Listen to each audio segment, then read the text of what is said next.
You are my honey bun. Greetings to everyone who will be watching this video, and a special greetings to our lovely lecturer, Miss Human. Standing before you here as Maluleka Ntsako, I'll be representing Group 2, which we will be dealing today with hip reflection and the trunk rotation. So here with me, I got my patient. Her name is Susie.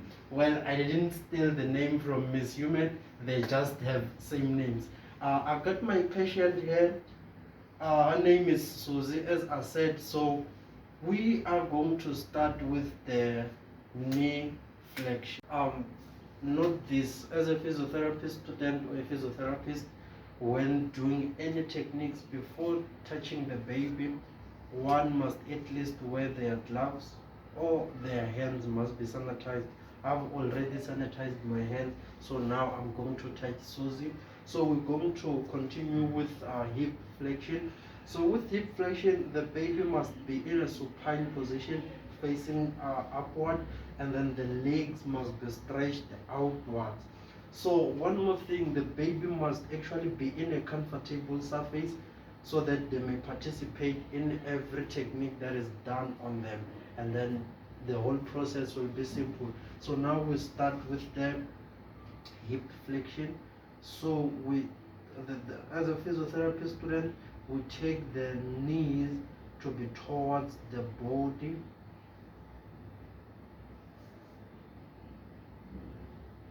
just like that. So it might be a little bit different here because we are using a doll, and then you see there's a difference there, but then hip flexion is basically performed like. I got Susie with me here. Now we're going to do the trunk rotation. So with the trunk rotation, it's one of the techniques that mainly involves the lumbar and the thoracic vertebrae, also with the surrounding muscles of the lumbar and thoracic vertebrae. So there are several techniques that we can use to exercise the spine, or to exercise or to perform the trunk rotation. One of the most common techniques that we can use is to have something that is catchy for the child. In our case here, it's Susie. We have a peg here, and then she must follow the movement of the peg to exercise her spine, all the lumbar and the thoracic vertebrae, just like that. So this one, it's a healthy one, because when you turn it like this, she must turn it in the same direction of the peg, and that further exercises the muscles of the back and everything that is associated with the lumbar and thoracic vertebrae. Further techniques of the trunk rotation, we got let's say now we got a peg here. Again, we're gonna use the peg, but then this time it's gonna be an imaginary peg, since I don't have assistants with me. So if I would have assistant, it would be a lot much easier and realistic, but then nevertheless we're gonna use an imaginary peg.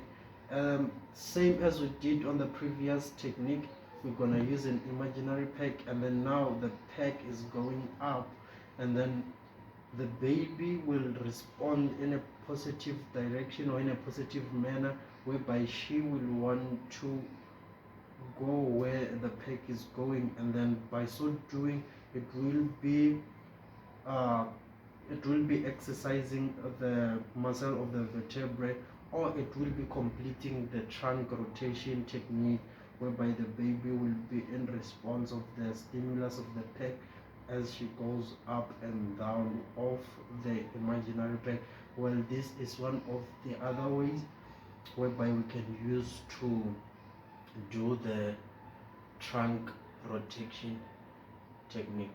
Thank you. So to sum everything that we did today, which was hip flexion and trunk rotation, we're gonna do a combination of those two techniques at once to assess Susie here, and then we sum everything up. Okay, so as I said, that the baby or Susie must be in a supine position, she's in a supine position, and what we must prioritize is the comfortability of the baby.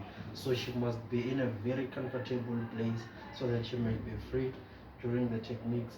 So with the supine, the hip flexion, we assess it like this.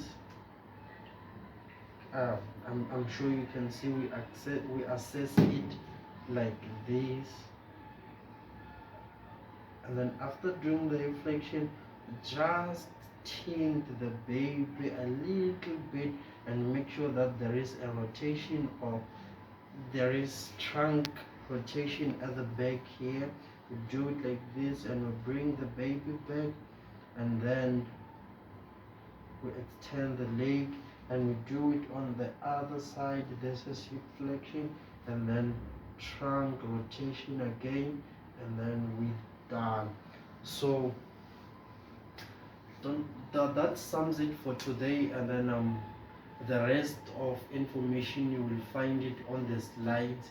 I've been representing group 2, and the rest of the work I give it back to my group members. Thank you very much for watching these videos. We're signing out.